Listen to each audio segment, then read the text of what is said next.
السلام علیکم ورحمۃ اللہ وبرکاتہ۔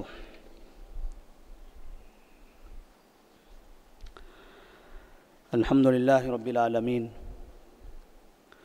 والصلاة والسلام علی رسولہ الامین وعلی آلہ وصحبہ اجمعین ومن تبعہم بإحسان الی یوم الدین، اما بعد۔ نبی کریم صلی اللہ علیہ وسلم کی سیرت میں آج کے درس کا عنوان ہوگا فتح مکہ کا سفر۔ آپ صلی اللہ علیہ وسلم کو جب مکہ کی طرف سے اس بات کی اطلاع ملی کہ مکے والوں نے نبی کریم صلی اللہ علیہ وسلم سے کیا ہوا معاہدہ توڑ دیا ہے اور دھوکہ دیا ہے، تو ایسی صورت میں آپ صلی اللہ علیہ وسلم نے چاہا کہ مکے والوں کو سبق سکھایا جائے۔ جو قوم تقریباً 20 سال سے مسلمانوں کو پریشان کر رہی تھی، 20 سال سے مسلمانوں کو تکلیف دیتی تھی، اب اس کے حساب کا زمانہ آ گیا تھا، اس کے مواخذے کا دور آ گیا تھا۔ اب ضروری تھا کہ اس قوم کا حساب لیا جائے۔ اس سے ایک بات یہ سمجھ میں آتی ہے کہ انسانی زندگی میں اتار چڑھاؤ ہوتا رہتا ہے۔ کسی انسان کے پاس اگر کبھی طاقت ہو، شہرت ہو، سرداری ہو، عمارت ہو، دولت ہو، تو ایسی صورت میں ان چیزوں کا غلط استعمال نہیں کرنا چاہیے، ورنہ بہت جلد ایسا ہوتا ہے کہ یہ ساری چیزیں ختم ہو جاتی ہیں اور زندگی کے آخری ایام میں ذلت کا شکار ہونا پڑتا ہے۔ نبی کریم صلی اللہ علیہ وسلم رمضان کی 10 تاریخ کو 10,000 صحابہ کے ساتھ مکہ مکرمہ کی طرف نکل پڑتے ہیں۔ آپ صلی اللہ علیہ وسلم نے جب سفر شروع کیا تو سفر کی شروعات سے پہلے آپ نے اس بات کی کوشش کی تھی کہ لوگوں کو اس بات کا علم نہ ہو کہ ہم مکہ کی طرف روانہ ہونے والے ہیں۔ آپ نے اس خبر کو چھپائے رکھا اور عین وقت میں لوگوں کو اطلاع دے دی۔ لوگ منتظر تھے کہ نبی نے تو یہ کہا ہے کہ ہمیں نکلنا ہے، لیکن یہ نہیں بتایا گیا کہ کہاں نکلنا ہے، کہاں جانا ہے۔ آخر وقت میں آپ صلی اللہ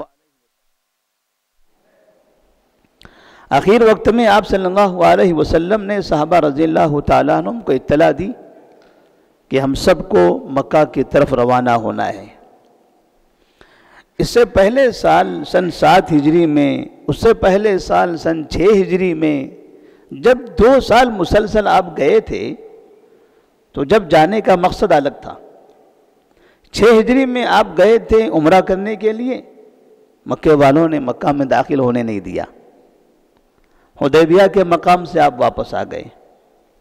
سن 7 ہجری میں گئے، عمرہ کرنے کی اجازت تو ملی، لیکن مکے والوں نے 3 دن مکمل ہو جانے کے بعد نبی اور صحابہ سے کہا جلدی سے نکل جاؤ، مکہ خالی کر دینا ہے، 3 دن سے زیادہ آپ لوگوں کو مکہ میں رکنے کی اجازت نہیں ہے۔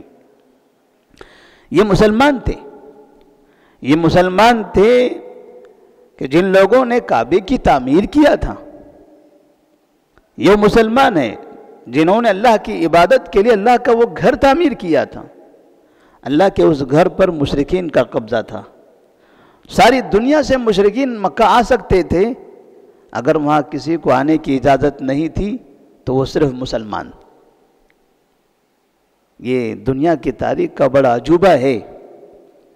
مسلمانوں نے بنایا اس کعبے کو، گھر اللہ تبارک و تعالیٰ کا، توحید کا مرکز، اللہ کی عبادت کے لیے بنائی ہوئی اس جگہ پر مسلمانوں کو آنے کی اجازت نہیں ہے، اور دنیا سے دور دور سے، عرب ہو غیر عرب ہو، سب کو کسی بھی علاقے سے، چاہے وہ ہندوستان سے ہو، چاہے وہ روم سے ہو، چاہے فارس سے ہو، کسی بھی جگہ سے کوئی بھی کافر آزادی کے ساتھ مکہ آ سکتا تھا، انہیں امن تھا، وہ سکون سے وہاں جتنے دن چاہے رہ سکتے تھے، وہ حج بھی کر سکتے تھے، وہ عمرہ بھی کر سکتے تھے، کعبے کا طواف بھی کر سکتے تھے، بت پرستی بھی کر سکتے تھے، سب کچھ کر سکتے تھے، لیکن مسلمانوں کو اجازت نہیں تھی کہ وہ مکہ میں آئیں حج کریں، مسلمانوں کو اجازت نہیں تھی کہ مکہ میں آئیں عمرہ کریں، مسلمانوں کو اجازت نہیں تھی کہ مکہ میں آئیں کعبے کے سامنے آ کر نماز پڑھیں۔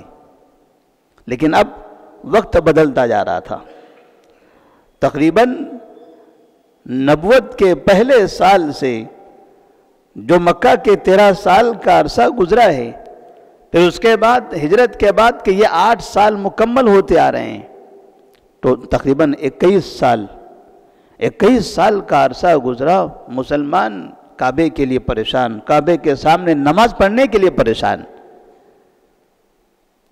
لیکن حالات ایسے تبدیل ہو گئے کہ مکے والوں نے مدینے والوں سے کیا ہوا معاہدہ توڑا، انہوں نے غلطی کی، اور ان کی غلطی کی وجہ سے مسلمانوں کا فائدہ ہوا۔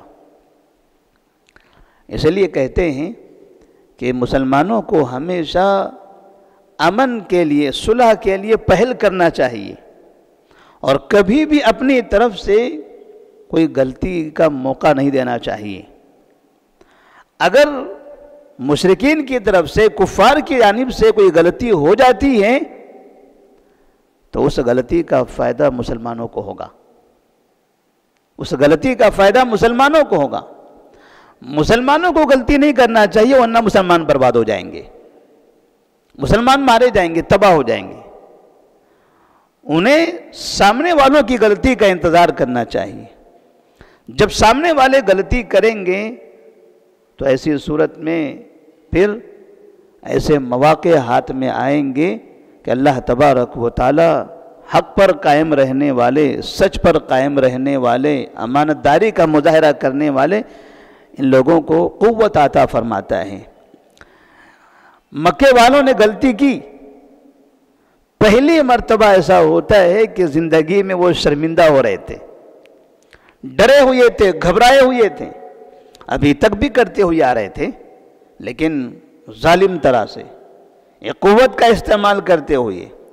لیکن یہاں معاہدہ کیا گیا، اس سے پہلے کوئی معاہدہ نہیں تھا، لڑائیاں ہوتی تھی، سرکشیاں ہوئی ہیں، لیکن عرب معاہدے کے پابند ہوتے تھے، چاہے وہ مسلمان ہو یا غیر مسلم ہو۔ جب انہوں نے معاہدہ توڑا تو وہ شرمندہ ہو گئے، اس شرمندگی میں وہ اپنے آپ کو کمزور محسوس کرنے لگے، اور اس کا نتیجہ یہ نکلا کہ ان لوگوں نے ابو سفیان رضی اللہ تعالیٰ عنہ کو، جو ابھی مسلمان نہیں ہوئے تھے، ان کو باقاعدہ اپنی جانب سے مدینہ روانہ کیا تھا تاکہ صلح دوبارہ اس کی تجدید کرا دی جائے، اور جو دھوکہ ہوا ہے اس کے لیے معذرت چاہی جائے، اور نبی سے مطالبہ کیا جائے کہ ہمارے درمیان جنگ بندی کا جو معاہدہ ہے وہ باقی رہے گا، وہ ختم نہیں ہوا، ہم نے جو غلطی کی ہے ہم معذرت چاہتے ہیں۔ لیکن نبی کریم صلی اللہ علیہ وسلم نے کہا نہیں، اب معذرت کی کوئی ضرورت نہیں ہے، یہ مکہ ہمارا ہے، یہ شہر ہمارا ہے، یہ کعبہ ہمارا ہے، یہ جگہ بت پرستوں کی نہیں ہے، یہ توحید پرستوں کی جگہ ہے، یہ نبی نے بنایا ہے، اور میں خاتم النبیین ہوں، یہ نبیوں کی جگہ ہے، لہذا اس جگہ پر بت پرستوں کے لیے رہنے کی کوئی جگہ نہیں ہے۔ آپ صلی اللہ علیہ وسلم رمضان کی 10ویں تاریخ کو 10,000 کا لشکر لے کر مکہ کی طرف روانہ ہوتے ہیں۔ مکے والوں کو اس بات کی خبر مل گئی، مکے والے پریشان، اب کیا ہوگا، اب کیا ہوگا؟ ابھی تک تو مکہ والے مدینہ کی طرف فوج لے کر جایا کرتے تھے، اب یہ مدینے کی فوج مکہ کی طرف آ رہی ہے، اب کیا ہوگا؟ مسلمانوں کی قوت میں اللہ تبارک و تعالیٰ نے ترقی دی، برکت عطا فرمائی، اضافہ ہوتا گیا۔ اور دن بدن مشرکین مکہ کی طاقت کمزور ہوتی چلی گئی۔ مسلمانوں کی اس طاقت کے بارے میں سنا، وہ گھبرانے لگے۔ اور پھر اس راستے میں جب آپ صلی اللہ علیہ وسلم مدینہ سے نکلے ہیں مکہ کی طرف، تو راستے میں 3 بڑے واقعات پیش آتے ہیں، اور یہ تینوں واقعات کا تعلق نبی صلی اللہ علیہ وسلم کے گھرانے سے ہے۔ پہلا واقعہ، جب آپ مقام ابوا پر پہنچے ہیں تو وہاں اپنی والدہ کی قبر کے پاس سے گزرے، اور مقام ابوا میں آپ نے ساتھیوں سے کہا کہ اس مقام پر ہم تھوڑا سا رک جاتے ہیں، پھر بعد میں آگے نکلیں گے، چونکہ سفر میں جگہ جگہ قیام کیا جاتا تھا۔ تو مقام ابوا پر آپ نے قیام کیا، قریب میں وہ قبر تھی، آپ وہاں گئے اور پھر آپ نے اللہ تبارک و تعالیٰ سے دعا فرمائی، اپنی والدہ کے لیے استغفار کرنے لگے۔ پھر آنکھوں سے آنسو جاری ہو گئے۔ عمر فاروق رضی اللہ تعالیٰ عنہ نے دیکھا نبی صلی اللہ علیہ وسلم رو رہے ہیں۔ انہوں نے پوچھا یا رسول اللہ صلی اللہ علیہ وسلم کیا ہو گیا؟ تو آپ فرماتے ہیں انی سألت ربی فی الاستغفار لأمی فلم یأذن لی، میں نے اپنی والدہ کے لیے استغفار کی، اللہ تبارک و تعالیٰ سے اجازت مانگی تو اللہ تبارک و تعالیٰ نے مجھے اجازت نہیں دی۔ میں نے اپنی والدہ کے لیے استغفار کی اجازت مانگی، اللہ تبارک و تعالیٰ نے مجھے اجازت نہیں دی کہ آپ مشرکین کے لیے استغفار نہیں کر سکتے۔ اس پر مجھے اپنے والدہ کی اس حالت پر افسوس ہے، غم ہے۔ نبی کریم صلی اللہ علیہ وسلم کی آنکھوں سے آنسو جاری ہونے لگے۔ ایسے واقعات سے یہ سمجھ میں آتا ہے کہ نبی کریم صلی اللہ علیہ وسلم کی والدہ ہیں، آپ کے والد ہیں، آپ کے دادا ہیں، یہ سب کفر کی حالت میں اس دنیا سے گئے تھے، لیکن احتراماً ان لوگوں کے ناموں کے آگے لفظ کفر استعمال نہیں کیا جاتا کہ نبی کے والد ہیں، نبی کی والدہ ہیں، نبی کے دادا ہیں۔ نبی کے چچا ابو طالب کا جب انتقال ہو رہا تھا مکہ مکرمہ میں، تو آپ صلی اللہ علیہ وسلم ان کے قریب پہنچے اور ان سے کہنے لگے چچا قل لا الہ الا اللہ، لا الہ الا اللہ پڑھ لو۔ ابو طالب کے پاس ابو جہل موجود تھے، دوسرے اور سردار موجود تھے۔ انہوں نے ابو طالب سے کہا اے ابو طالب اترغب عن ملت عبد المطلب، اس دنیا سے جانے سے پہلے، آنکھیں بند ہونے سے پہلے اپنے باپ کے دین کو چھوڑ کر جاؤ گے؟ دنیا کیا کہے گی کہ زندگی بھر باپ کے دین پر تھے اور مرنے سے پہلے باپ کا دین چھوڑ کر چلے گئے۔ انہوں نے یہ غیرت دلائی اور ابو طالب اسی غیرت پر باقی رہے، اور انہوں نے آخری بات کہی علی ملت عبد المطلب، میرا خاتمہ عبد المطلب کے دین پر ہے۔ تو نبی صلی اللہ علیہ وسلم نے ابو طالب کے بارے میں فرمایا وہ جہنم میں ہے۔ اس سے سمجھ میں آتا ہے کہ چچا نے جو باپ کا ذکر کیا عبد المطلب کا، عبد المطلب نبی کے دادا ہیں، اگر دادا کے دین پر قائم رہنے سے وہ جہنمی ہیں تو اس کا مطلب دادا کا دین کون سا تھا؟ وہ کفر والا۔ نبی صلی اللہ علیہ وسلم یہاں سے آگے بڑھے تو راستے میں آپ کے ایک چچیرے بھائی اور ایک پھپھیرے بھائی، ایک ابو سفیان بن حارث بن عبد المطلب اور دوسرے عبداللہ بن ابو امیہ جو عاتقہ بنت عبد المطلب کے بیٹے تھے، ایک پھوپھی کا بیٹا اور ایک چچا حارث کا بیٹا، یہ دونوں آئے اور نبی صلی اللہ علیہ وسلم کے سامنے آ کر اسلام کی قبولیت کا اظہار کرنا چاہ رہے تھے کہ ہم اسلام قبول کرنا چاہتے ہیں۔ آپ نے دیکھا ان دونوں کے چہرے کو چہرہ پھیر لیا آپ نے ناراضگی کا اظہار کیا ان دونوں کو دیکھ کر. ایک چچا کا بیٹا تھا، ایک پھوپھی کا بیٹا تھا. ام سلمہ رضی اللہ تعالی عنہ اس سفر میں موجود تھی آپ کے ساتھ. انہوں نے کہا یا رسول اللہ صلی اللہ علیہ وسلم، یہ آپ کے گھرانے کے لوگ ہیں، انہیں افسوس ہے، آج وہ شرمندہ ہیں، قبول کر لیجئے ان کی معذرت کو. تو آپ نے فرمایا کیا تمہیں نہیں معلوم ان لوگوں نے مکہ میں مجھے کیسے ستایا ہے؟ یہ میرا چچا کا بیٹا ہے، بہت تکلیف دیا کرتا تھا مکہ میں، اشعار کے انداز میں اپنی زبان سے میری بے عزتی کیا کرتا تھا. اور یہ میرے پھوپھی کا بیٹا، یہ مجھ سے آ کر کہتا تھا محمد تم اگر زمین سے آسمان تک سیڑھی بنا لو اور سیڑھی سے آسمان پر چلے جاؤ، وہاں سے فرشتوں کو لے کر اترو، تو بھی میں آپ کی بات نہیں مانتا. کیا آپ کو نہیں پتا ہے کیسے ان لوگوں نے میرے ساتھ سلوک کیا ہے؟ علی رضی اللہ تعالیٰ عنہ کے پاس وہ دونوں پہنچے. انہوں نے کہا کہ آپ بات کیجئے، رسول اللہ صلی اللہ علیہ وسلم سے ہم ایمان لانا چاہتے ہیں، ہمیں افسوس ہے. تو علی رضی اللہ تعالیٰ عنہ نے کہا ایک طریقہ ہے، اس لیے کہ آپ لوگوں کی جو حرکتیں تھیں بہت زیادہ گھناؤنی حرکتیں نبی کو وہ یاد آ رہی ہیں. اگر آپ چاہتے ہو کہ نبی آپ کو معاف کر دے تو آپ جا کر نبی کے سامنے وہ کہو جو یوسف علیہ السلام کے بھائیوں نے یوسف سے کہا تھا. قالوا تاللہ لقد آثرک اللہ علینا وان کننا لخاطئین. یوسف علیہ السلام کے بھائیوں نے یوسف علیہ السلام کو کنویں میں لے جا کے ڈال دیا تھا، اور باپ سے آ کر کہا تھا ابا جان آپ کے بیٹے یوسف کو بھیڑیا کھا گیا ہے، یہ دیکھیے ان کا کرتا ہے، یہ کرتے میں خون لگا ہوا ہے.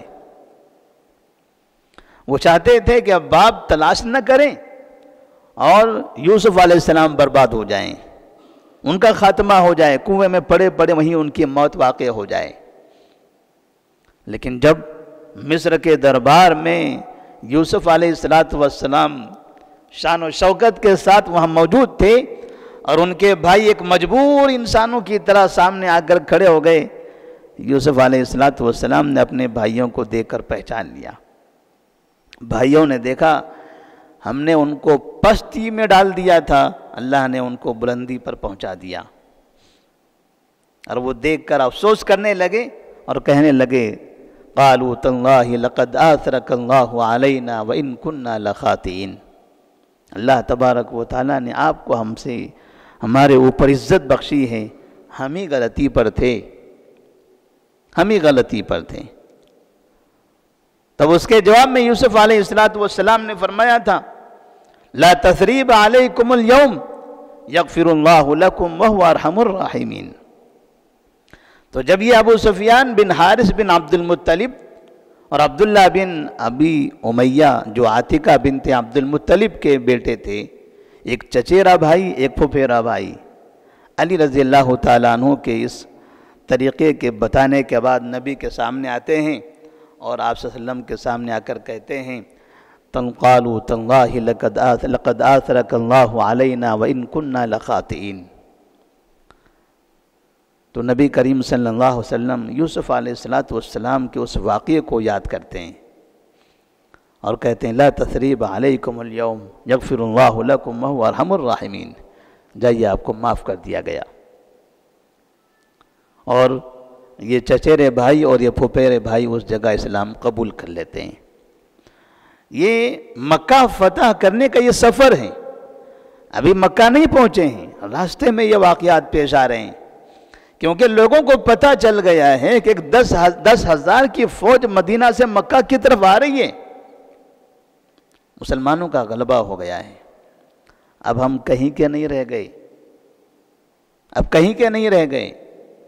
مشرکین کمزور ہونے لگے اور پھر آہستہ آہستہ انہیں یہ حقیقت سمجھ میں آنے لگی کہ یہ دین کا جو غلبہ ہے، یہ غلبہ یہ حق کی پہچان ہے، اب ضروری ہے اس حق کو قبول کر لیا جائے. پھر آپ مقام جحفہ پر پہنچے ہیں جو تقریباً مکہ کے قریب میں ہیں۔ وہاں پہنچنے کے بعد آپ صلی اللہ علیہ وسلم نے دیکھا عباس بن عبد المطلب آ رہے ہیں۔ یہ عبد المطلب کا خاندان ہے، عبد المطلب کے یہ پوتے، عبد المطلب کے یہ نواسے، اور پھر یہ عبد المطلب کے بیٹے عباس رضی اللہ تعالیٰ عنہ، نبی کے چچا عباس اپنے گھر والوں کے ساتھ مدینہ کی طرف ہجرت کرتے ہوئے آ رہے تھے۔ انہیں نہیں پتا تھا کہ نبی صلی اللہ علیہ وسلم ابھی مدینہ سے مکہ نکل گئے ہیں۔ وہ مکہ سے ہجرت کر کے مدینہ کی طرف آ رہے تھے، راستے میں نبی صلی اللہ علیہ وسلم سے ملاقات ہو گئی، تو وہاں پر عباس رضی اللہ تعالیٰ عنہ نے نبی صلی اللہ علیہ وسلم کے سامنے اپنے اسلام کا اظہار کیا۔ آپ صلی اللہ علیہ وسلم عباس رضی اللہ تعالیٰ عنہ سے مل کر بہت خوش ہوئے، کیونکہ نبی کو عباس سے بڑی محبت تھی۔